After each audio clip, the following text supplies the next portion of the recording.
As you guys get seated, I just want to welcome you all in here to the 2021 Syracuse University Hockey Hall of Fame induction ceremony.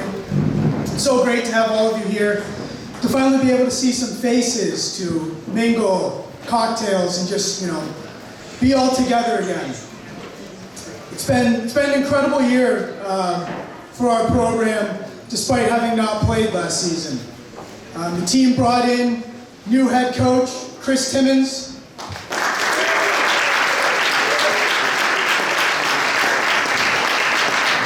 Assistant coach, Jordan Alhart.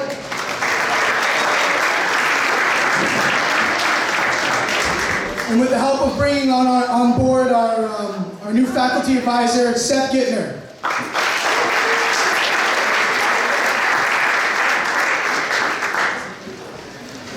I also want to give a thank you to Peter Hayward himself.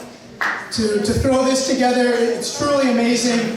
All the work he does, being on the phone with him all summer, I couldn't believe the foresight he has. He really puts the time into this between the history project and making sure that we have a way to celebrate all the great work that has been put into building this program. So put your hands together for Mr. Hayward again.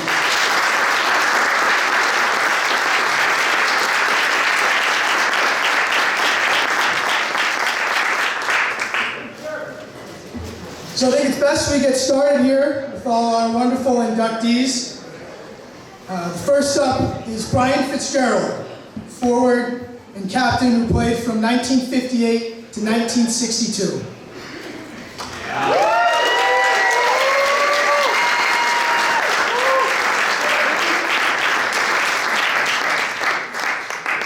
Brian Fitzgerald is one of the true originals of the Syracuse University Hockey Association.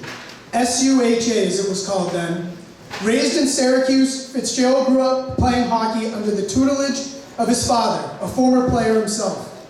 Brian was the first of two brothers to play at Syracuse, and even had the privilege of playing under his father, who served as the team's coach. Fitzgerald, a fast skater, who played on the team's top line. Those stats are a little cloudy from that era. Brian was so talented that he was recruited to play for the semi-pro Syracuse Stars on occasion. Fitzgerald epitomized what it means to be a leader.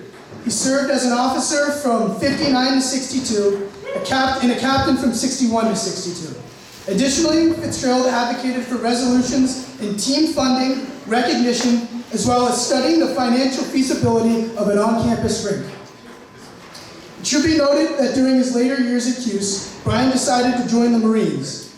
And upon graduating from Fordham Law School, after which, while clerking for a judge in New York, the Marines came knocking, claiming Brian for the next 3 years. After his service, he married and moved to Colorado, where he has stayed. As a member of one of the original teams, Brian is already a part of the Hall of Fame. But today, for all his contributions as an individual, on and off the ice, it is with great honor and pride that we induct Brian Fitzgerald into the Syracuse University Men's Hockey Hall of Fame Class of 2021.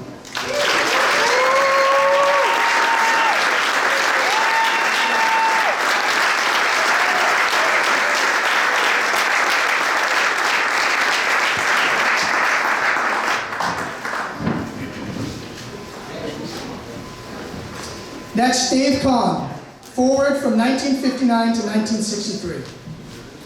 According to Dave Kahn, you don't stop playing hockey because you get old because you stop playing hockey. Kahn grew up in Princeton, New Jersey, where he learned to play the game at Princeton's historic Hobie Baker rink. Now in his 80s, Kahn is still playing. At Syracuse, Kahn helped his childhood friend, Dick Van Winkle, establish the Syracuse University Hockey Association. He remembers helping construct the seasonal ice rink at the old Coliseum down at the State Fairgrounds. As I noted before, stats from that time are a little scarce, but Kahn was a fast skater with a relentless motor.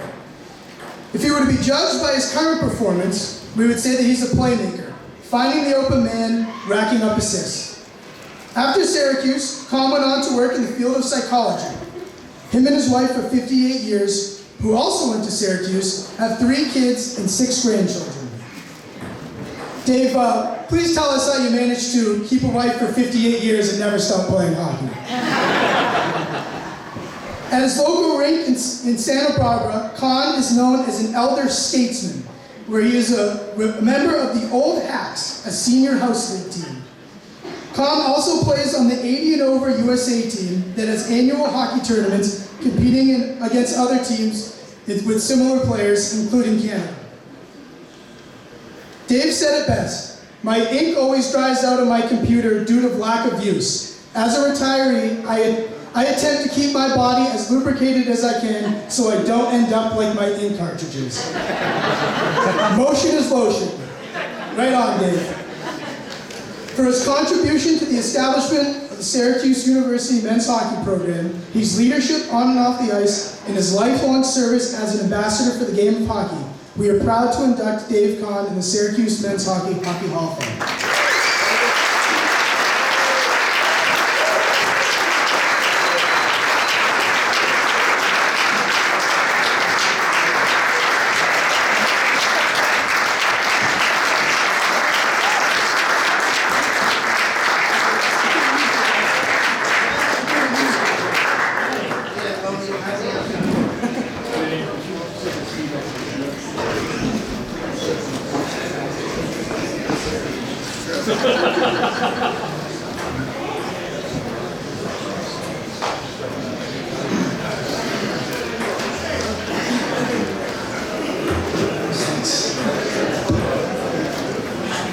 Next is Mctighe, forward, co-captain from 1976 to 1979. Mctighe, an ESF student, grew up in nearby Rochester, New York.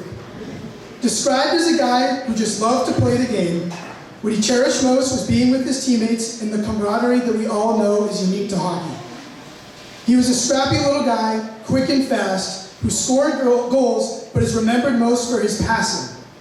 Not a big guy, at 5'8", 150 pounds, Mctighe says his job was to stay out of the on-ice melees and use my speed to get away from the big guys, which, as a 5'8" guy, I think that's a great strength.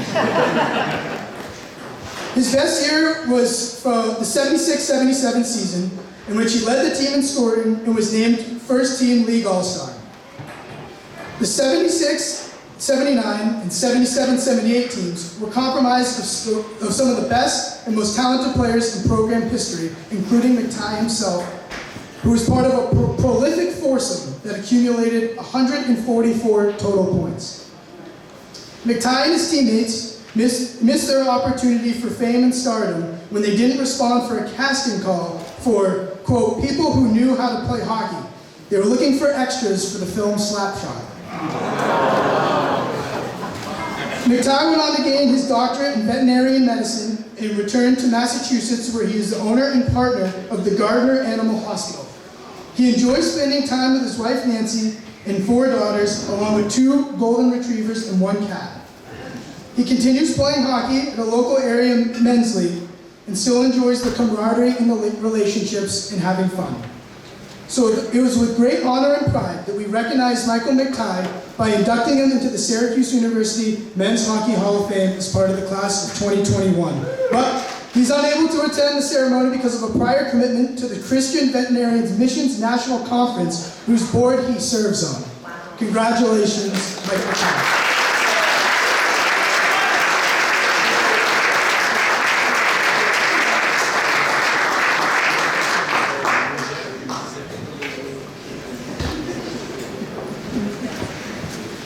Next, Jim Veal.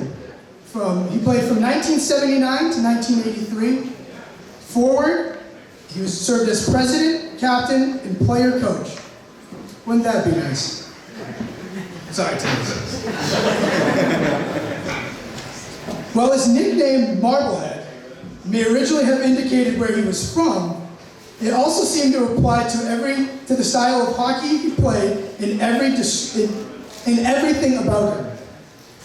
A former teammate described Veal as a tough, scrappy ROTC. It is worthy of mention that it seems every notable story from 1980 to 1984 involves Jim. On the ice, he was always in the middle of the action, a scorer who can't recall his stats, a truculent player, often throwing hard hits and starting an occasional scrap with opponents. Veal admits Yeah, I did like throwing the body around. That was fun. I remember the fights more than the goals, to be honest. One memorable on-ice rumble earned him and his opponent an early exit from the game. And later in the third period, when his teammates were on the ice, they looked up and could see Veal and the other player watching the game, enjoying a couple beers. As a player, coach, and captain, he could be found at every practice, and on occasion, he recalls playing den mother, rounding up enough players for the game. As team president, he wrote checks to the refs to cover the previous year's obligations before they would agree to work that year's games. After Syracuse, Veal returned to Boston and then headed to the University of Virginia for graduate school, eventually earning a PhD in physics. He went on to start his own business, Lighthouse Instruments. Veal still enjoys playing as he plays with the local Charlottesville team and traveling to some adult tournaments. There is much more that could be said of Jim Veal, but the lack of time, space, and censors won't allow for it. So it is with great honor and pride that we thank him for his impact on and off the ice, his leadership, and being a promoter of the game by inducting him into the Syracuse University Men's Hockey Hall of Fame.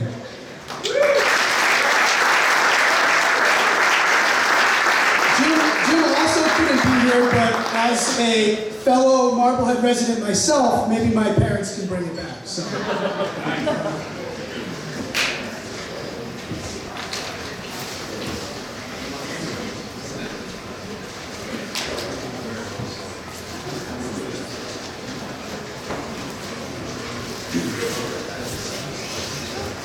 Next is Eric Cruz, goaltender from 1989-1983. Eric Cruz came to Syracuse from Catholic Memorial in Roxbury, Massachusetts, one of the premier high school hockey programs in the country. At Syracuse, Cruz was a four-year player, leading the team to a league championship in 1990 as the starter. Described by his teammates, Cruz was the backbone.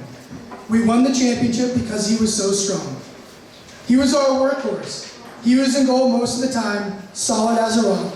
He was the man, best goalie in the league. Krug loved SU hockey and dedicated an enormous amount of time to the team. Outside of the net, he was like a big brother, taking new players under his wing, whether it be an up-and-coming goalie or a new rookie forward on his first road trip. Even after he graduated, Krug assisted in the fundraising and continued to be a support valve for young players. After graduating SU, Krug returned to Massachusetts, where he was an active community member of the Knights of Columbus.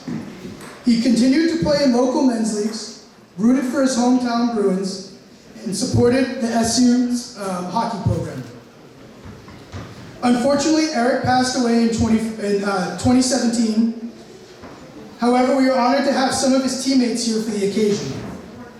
Accepting the Syracuse University Men's Hockey Hall of Fame induction honor on Eric's behalf is his wife Christine, his daughter Ava, and his son Chase.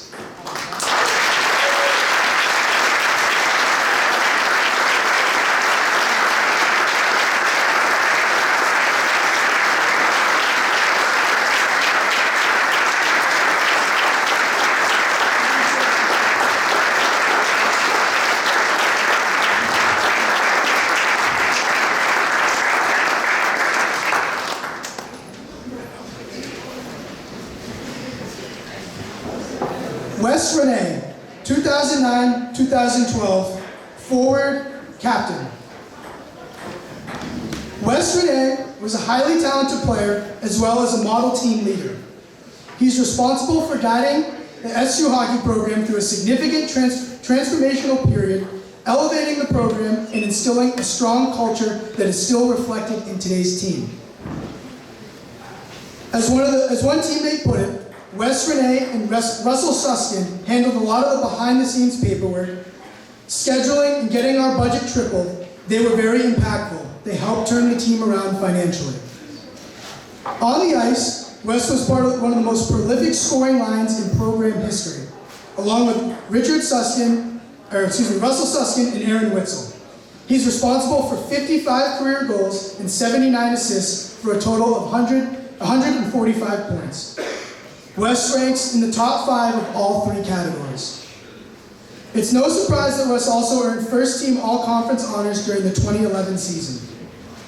After graduation, Wes went on to attend Albany Law School. He has since stayed in New York State, living with his fiancée and working for Harris Beach, a corporate law firm. For his level of play and leadership, it is with great honor and pride that we induct Wes Rene into the Syracuse University Men's Hockey Hall of Fame class of 2021. Due to a prior commitment to serve as a best man in his friend's wedding, Wes is unable to attend. Here accepting on Wes's behalf is his father, Paul, which seems appropriate since his father was Wes's coach during youth hockey years and even during his last 2 years at Syracuse when Paul stepped in to coach for the team during a transformational period. Wes said that it would be a special honor that his dad would be here to accept, and that it was quite poetic that his career started and ended with his father as his coach. So thank you, Wes, and Paul, congratulations.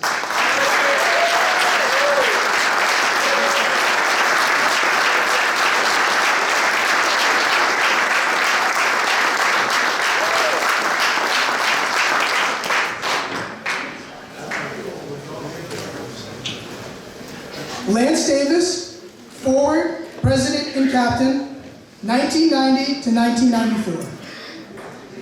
Lance Davis grew up in Amherst, Massachusetts, where he played hockey through high school. Upon heading to Syracuse for a degree in journalism from the Newhouse School, Davis had put little thought into continuing his hockey career. It's a good thing he did, though, because he immediately became one of only 2 players from 1990 to 94 to make the team as a freshman and play all 4 years. His ability to win faceoffs, dig the puck out of the corners, and headman the puck made him a favorite among his coaches and teammates. Davis was the ultimate 2-way forward. Often seen as a third defenseman on the ice, he still somehow managed to be one of the team's top point getters. Now at 48 years old, playing with 35-year-olds, he admits he isn't the fastest guy on the team, but can still play defense. Covering that extra guy in the slot gets you a long life in hockey. Just ask Patrice Bergeron. In addition to his accolades, during his career, Davis served as a team officer, team captain, and club president. Others described him as the leader of the team, not just the leader on the ice. He was so organized, he always came in ready, he led by example. After Syracuse, Davis returned to the Boston area, where he studied law at Boston College, becoming a lawyer and a local politician. Davis has been an active community volunteer, school committee parent member, and of course, men's league player. He's currently stepping in to coach his community's U18 girls hockey program after it had been nearly canceled. So it is with great honor and pride that we thank Lance for his impact on and off the ice and his leadership by inducting him into the Syracuse University Men's Hockey Hall of Fame as part of the class of 2021.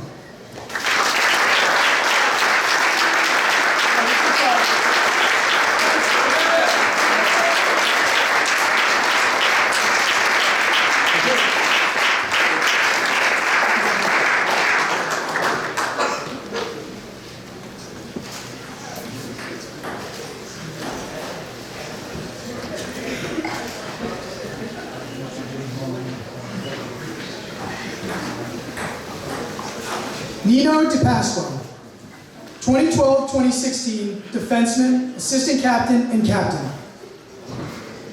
Every time he touched the puck, something good happened.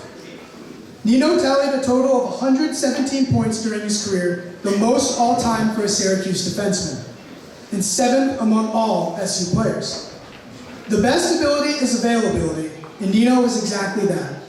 He logged 121 games played, which ranks him 4th in program history.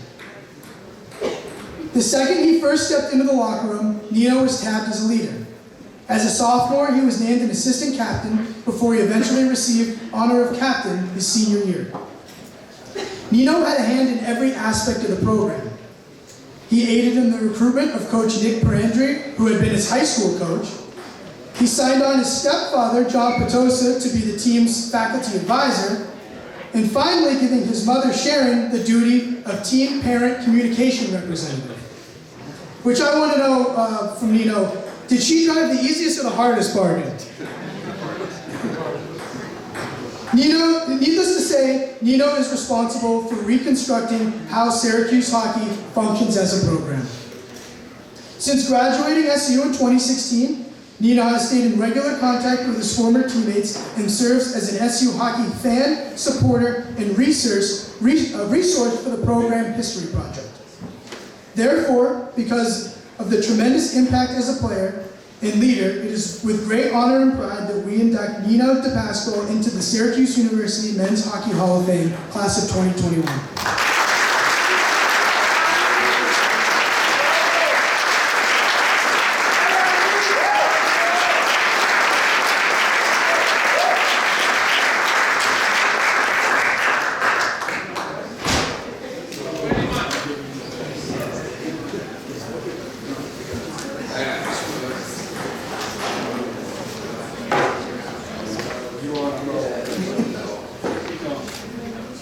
Last but not least, the 1989-1990 championship team.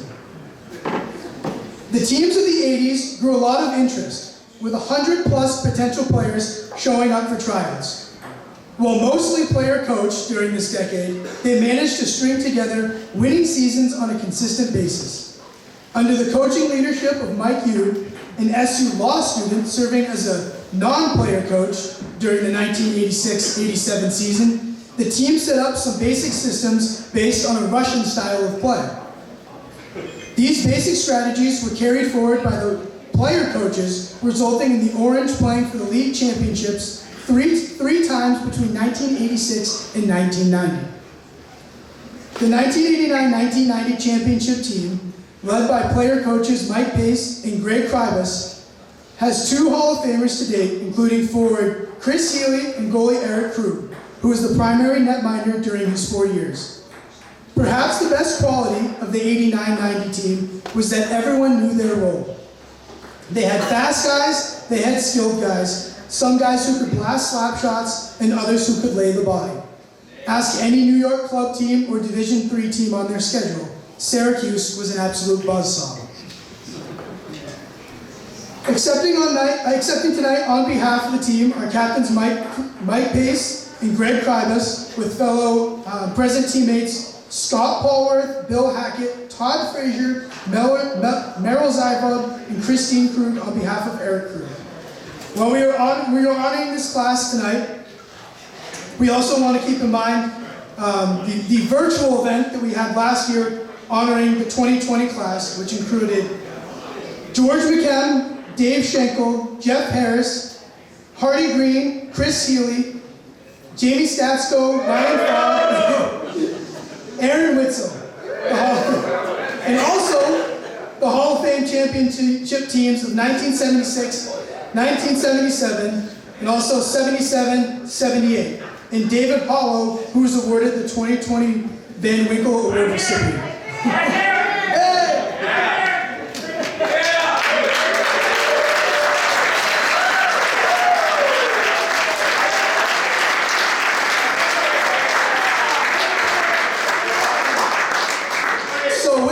Mouthful, let's welcome up the members in attendance from the 1989-1990 championship team.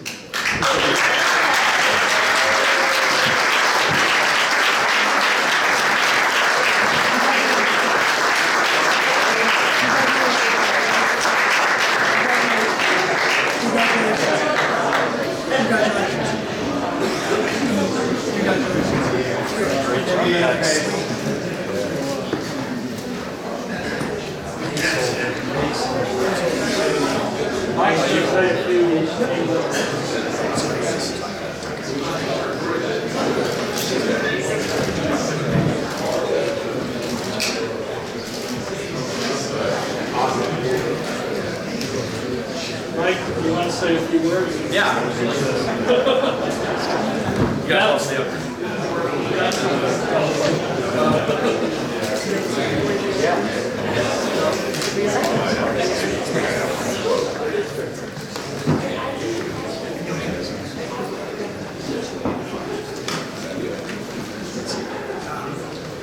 Well, first of and foremost, I'd like to congratulate all the inductees today. I think it's truly a great honor to be recognized for all your accomplishments. Secondly, I'd like to thank Peter Hayward and the entire committee for all the time and effort, and also the family and friends that came out here today to see and support us. It's also amazing to see some of the guys here today that have traveled throughout the country and as far as Alberta, Canada, to get here today. Pretty awesome. Looking back, what we accomplished was pretty incredible. Not necessarily what we accomplished, because we all knew we had a really good hockey team, but how it was done. And in order to put this in perspective, I need to explain how things worked back then. So back then, a senior, a designated senior, was in charge of the team. Everything, from administration to the tryouts, so on and so forth. And the way it worked was more or less, you know, a senior would designate the next junior in charge for the following year, so on and so forth. So my junior year, I was approached by Ben Patenza at the time. He said to me, "Mike, you're up." Great, okay, sounds good. And he gives me this gray box. It was a metal gray box. He said, "Mike, no worries. Everything you need to know is in the gray box and how to run the team." And he kind of, you know, said, "Good luck," chuckled and walked away. And I go, "What am I in for?" So I took the gray box, put it away, and then the following year, about a month before we're ready to start, I started getting approached by some of the guys. "Hey, what's going on? What's going on?" I'm like, "All right, well, I don't know." So, but I knew the gray box had everything in it.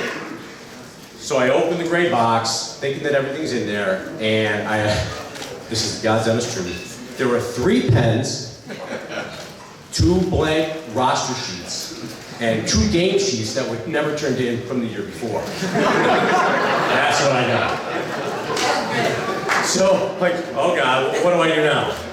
So, the only place I had to go is I went to the club sports office and I talked to the guy in charge. I'm like, "Listen, I don't know what to do. I mean, you know, what's next?" He goes, "Well, contact the rink, you know, set things up. Here's the schedule." He kind of got me going. And as I was leaving, he goes, "Oh, hey, wait a minute. There's a letter for you from the league." Like, okay, sounds good. Took the letter, brought it home, opened it up, and it said, "You're kicked out." We're kicked out of the league. Like, great, now what do I do? So I called, back then there's no emails or none of that stuff, so I had to actually call this guy, and he explained to me why we were kicked out. And he said basically, the last couple of years, the paperwork wasn't done, and we never had any direct representation. There wasn't a manager, there wasn't a coach, there wasn't anyone that they could contact. So I kind of begged and pleaded, and I asked him, you know, "Listen, we have to be in the league, it's starting soon." He goes, "Well, you have one shot. We have a meeting next week at Lemoyne College, and you know, you can plead your case, and they might let you out."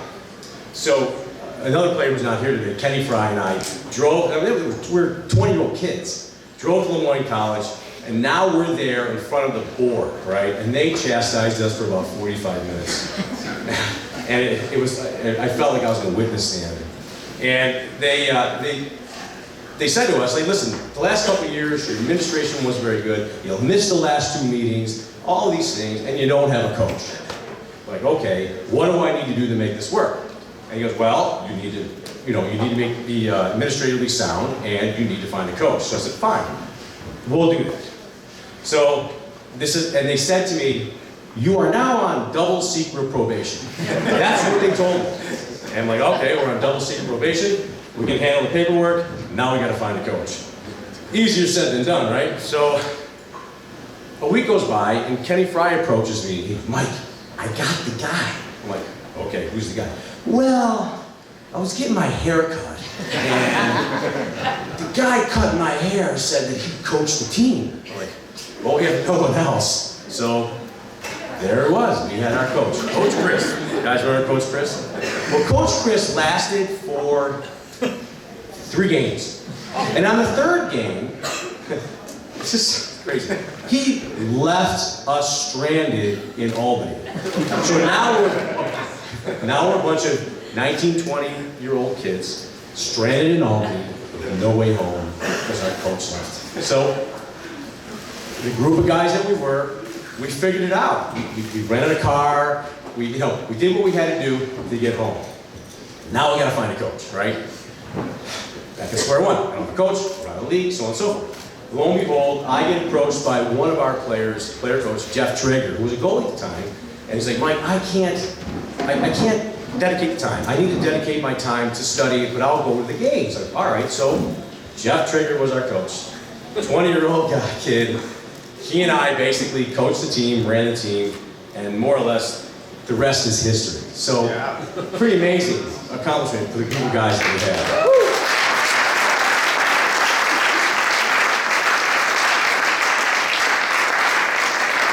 So we win the championship game, we beat our nemesis, Niagara University. It was a tough game, but we won.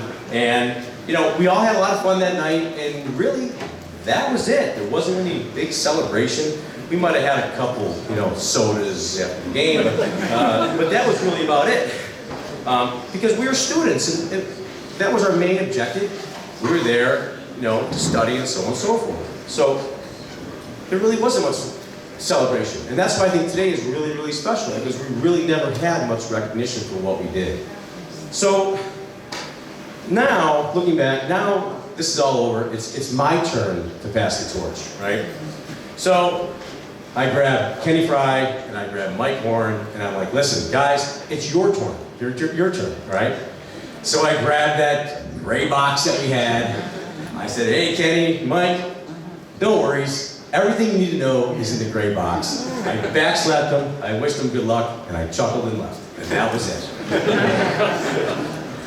So, moving forward, you know, by looking at what we saw today, I'm absolutely blown away by the rink, by the structure, and I'm sure the guys have all talked about it, what we had versus what's now. And, you know, I am very, very, very proud, and I'm sure the guys are, that we had a very, very little small part of what the program is today. So, thank you for everybody, thank you for being here, and thank you for the recognition. Thank you.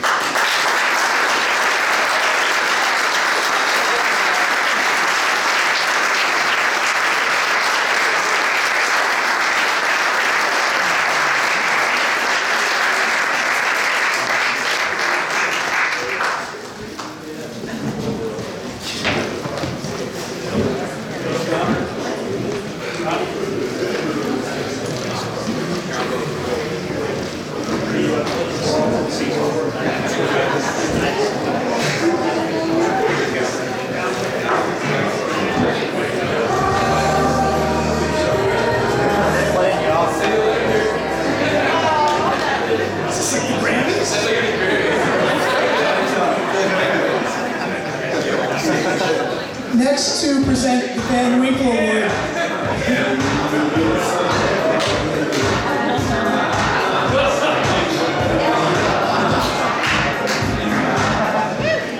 Thank you.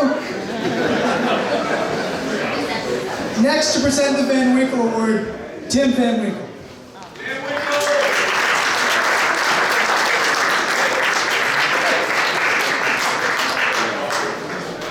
Good evening. The Richard Van Winkle Award is presented to the Syracuse University men's ice hockey individual or individuals who have demonstrated leadership on and off the ice, made significant contributions to the development of the team and maintenance of its legacy. This year, for the first time, the award recognizes the collaborative and synchronized effort of two such individuals. Together, these two individuals had a profound and lasting impact on the Syracuse University men's hockey program, guiding it through a time of crisis, as well as a period of restructuring, growth, and professionalization of a hockey program that earned the respect of its peers and its league across the state. Securely setting the foundational anchors for the program that would eventually grow into today's success, this year's recipients, Lance Davis and Amy Morris Davis, have done all that. Lance Davis was a member of the men's program from 1990 to 1994. He became a club officer in his sophomore season, and when he found himself drafted or appointed by the team captains to represent them at the league's team meeting, Davis went on to be elected team captain and club president for the next 2 years, and this turned out to be a true nexus for the men's program. Coach Alan LaVenture said of Lance, he was definitely a presence, he was the leader of the team, Lance was the glue that bond the team together. And without Lance's leadership, I don't think we would have been the team or had the team unity or the success that we achieved. During this time, Davis worked with team officers and coaches to transition from the informal player-coach era into a more disciplined, professionalized head coach system, including standards of play, behavior, protocols for addressing behavior, or issues, excuse me, and carrying out day-to-day administration, a plan for promoting the team's visibility, and to increase attendance. Lance can also be credited with preventing the team's ejection from the league and possible disbanding. Lance will be the first to tell you he didn't do it alone. He knew he needed help and recruited fellow teammates and friends, along with a new student from Hamilton, New York, home of Colgate University, where hockey is taken seriously. Upon hearing of her experience as team manager and chief statistician for the Hamilton High School team, Lance temporarily put aside the observation, she was really cute and really interesting, and focused on the fact that the hockey club could really use her help to organize and pull the whole program together. Amy Morris joined the Syracuse Hockey Club as manager in her freshman year, spending the next 4 years working hand in hand with 3 coaches and team officers to reorganize the day-to-day administrative functions and create a system for game day logistics, operations, publicity, ticket sales, handling the rosters, lots of rosters, and any other tasks such as including water bottles and serving as team mom for the players when necessary. She was and is an organizer extraordinaire, says Lance.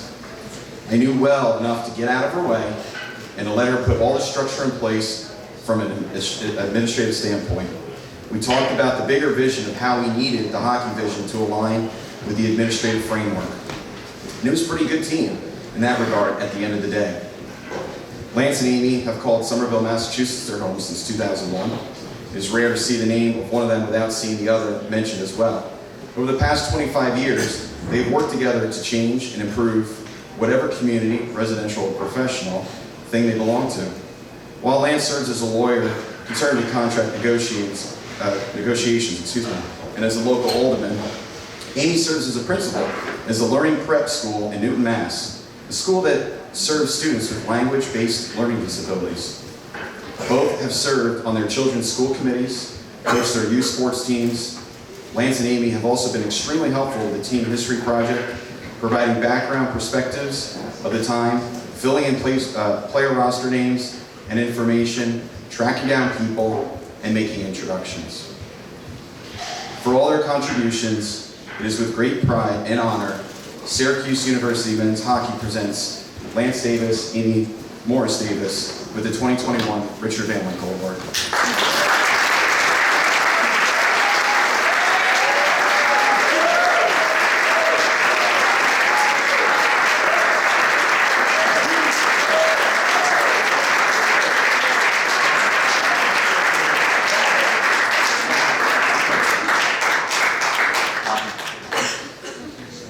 There's a politician's wife. She knows where to look to get the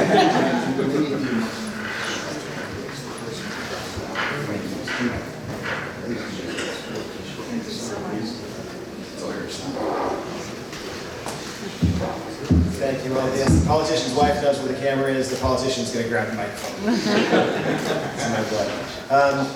I absolutely love hearing about that 1990 championship team for so many reasons, not the least of which is when I came to Syracuse and found out about the hockey program, I thought, sweet, we got a championship program. This is going to be great. And it was in many, many ways. Almost none of which were the way I thought it would be. So I had never heard that story about the double secret probation in the year before I arrived. Kenny Fry and Mike Horn kept the boat afloat for their season, but that model was flawed. It was perhaps we call it the gray box era. It wasn't going to work, and that became abundantly clear to me when we were sitting in my kitchen on I guess it would have been towards the end of my sophomore year, and I got a phone call from the soon-to-be seniors who had been designated as the folks to run the team next year. So again, I'm a sophomore now, and they said, you got to drive to Ithaca tomorrow or we're not having a hockey team.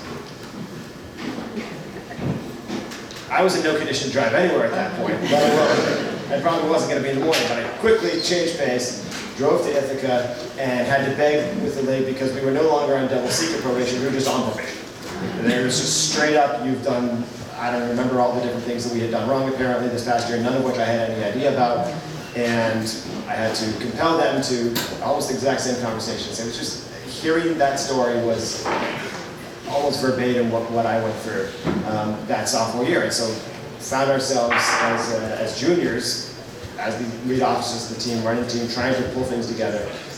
Unfortunately, some of the seniors in that year made a few additional mistakes, none of which we were aware of until the league found out about it. And I got hailed back to wherever the league meeting was that time, and was told there will definitely we've had double secret probation, we've had probation, and now you're out. It's it, that's it, you're done. There will be no hockey for the 1993-94 season. Perhaps it was the budding politician in me, but I managed, or the lawyer, or some combination, but I managed to convince them.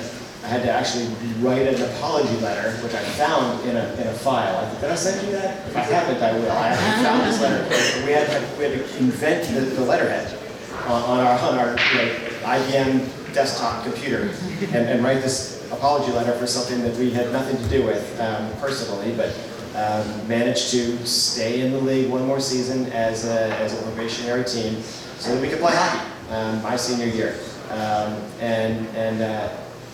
It was more than clear at that point that we had to make serious changes. We had already worked on, as Tim said in his introduction, Amy is just the complete foundation behind everything that we ultimately were able to do, and putting the structure in place from an administrative standpoint was a huge start. But at that point, we made a decision with Meryl Zaylod, who was the only other four-year player from my year, and a kid by the name of Danny Martin, who I anticipate you'll be seeing up here sometime soon. I will certainly advocate for that.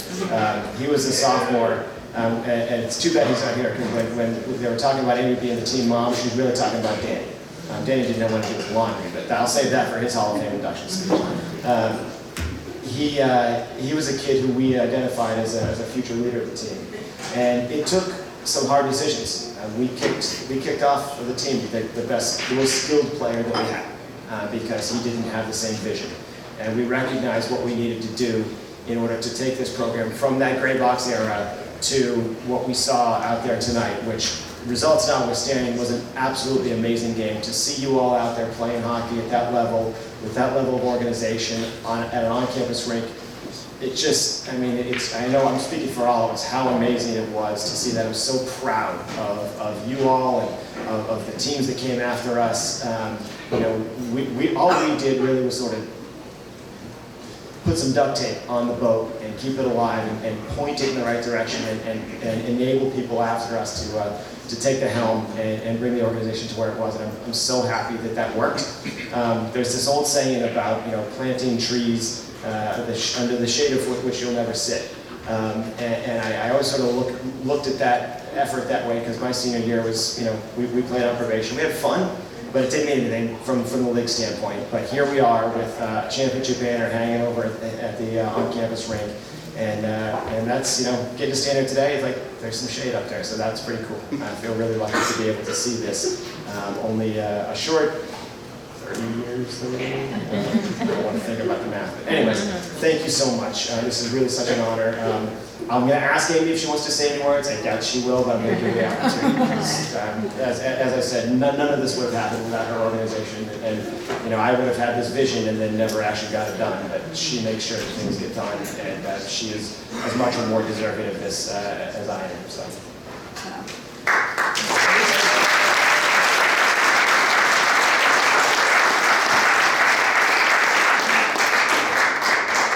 Yes, I very much will say thank you. It seems very strange to me to be standing up here being thanked by all of you when I really would want to be thanking all of you, because it was an amazing 4 years. I had so much fun. I loved every part of it, and I would absolutely do it again if I could. So thank you.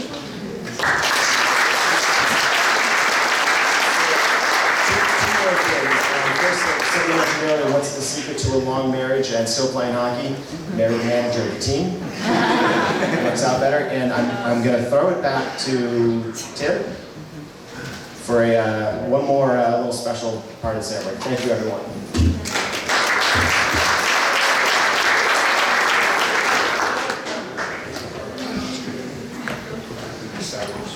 It all began as a way of commemorating the 60th anniversary of the Syracuse men's ice hockey program, a way to reconnect with its founding members and alumni, to document its history, recognize the contributions of so many past players and coaches, and to build a stronger future through its past. 2 years ago, I received a message through Facebook asking if I was related to Richard Dick Van Winkle. Instantly, I recognized the old Syracuse jersey that I once wore playing hockey with my friends. It was Jim Everett, my dad's old teammate, friend who helped him get the program off the ground. Several phone calls with my mom and siblings that night. We were all excited to not only hear that my dad would be inducted into the inaugural Hall of Fame class, but that they would be creating an award in his honor. Excuse me. I would later reconnect with Peter Hayward, where both my brother and I would share whatever artifacts we had from the founding days. My dad bled orange and was so proud of his time here at Syracuse. In the years after, I know that he was very vocal about wishing the university would make the program into a division sport. But I'd like to think that if you were still here today, he would be proud of what the program has become and all the hard work put in by the others who followed in his footsteps. My dad was a big history buff, and I know he'd be very honored to see all the countless hours that Peter Hayward has put in to reconnect with all the former players and archive its history.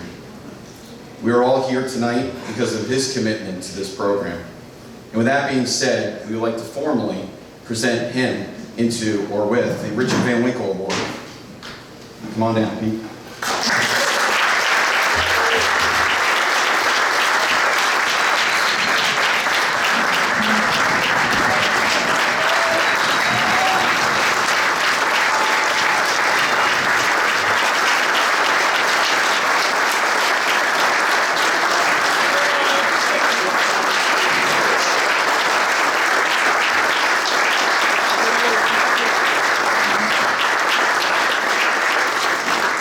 The plaque reads, Peter Hayward, presented on behalf of the Syracuse University Men's Ice Hockey Hall of Fame for your countless hours of research and preserving the history of the men's ice hockey program and establishing this award named after its founder, dated November 6, 2021. Thank you very much.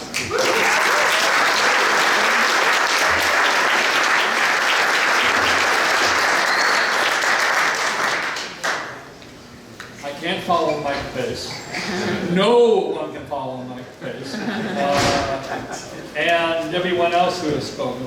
I would like to just say that 2 years ago, they gave me a plaque just because I was a nice guy and had organized things the first year. That plaque served as a motivation of the promise I made to the team to finish the history. And that plaque has sat on my desk every day since then saying, get the job done. And so I've continued on, and it inspires me. And it pushed me hard to make sure that when I came tonight, there would be at least a sneak peek up here for you to see what is coming in the future. So within the next few months, there will be something going on the line that will trace the history of the team. And over the next year or so, it will continue to expand and grow from just timelines and summaries of decades and seasons to pictures, most of which can be shown. Also, a lot of stories, some which have been, names have been changed to protect others. And it is my commitment to the program that it will be finished and you will have it before the end of the year. But someone's got to take it over. And that's the challenge I put to you in that that a majority of it has readily been collected. Now, as I said, from today forward, it's going to start to be put out there in drafts, as they say in modern tech language. The beta version is coming out. But for it to get to final version, it's going to take all of you to go online, look at the material, and decide what is accurate, what is not, what needs to be changed. So if you want an accurate history, it's up to you. And as our friend Napoleon said, history is a set of lies agreed upon. So if you can agree upon the lie, we will have a wonderful history. This is a project that will never be finished, as each team and each decade comes and goes. They will add a chapter to the history. And it's going to take a group of dedicated alumni out of this group. It's time for you to step up and start forming a events committee, a fundraising committee, to make sure that the long-term-ness of the Hall of Fame event, the team, and its legacy continues. I'm just a dad. You are the ones who built this, so you're the ones who got to keep it going. So I thank you for this award. I cherish it. It will keep me pushing forward. And thank you.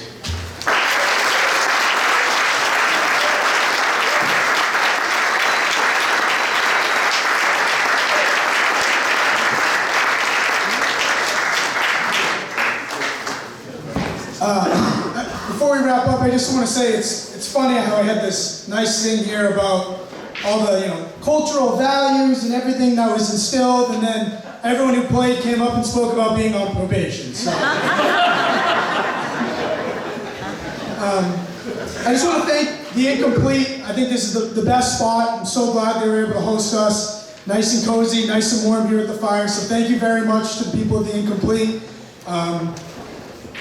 And last but not least, thank you for your support today. Congratulations to the great names of the people that we honor today and the great team.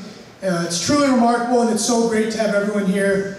So I encourage you all, like you said, continue to do what you can with the History Project. This is our history. We should be proud of it. We're building something great here. So one last cheers and hurrah to the great names that were mentioned tonight.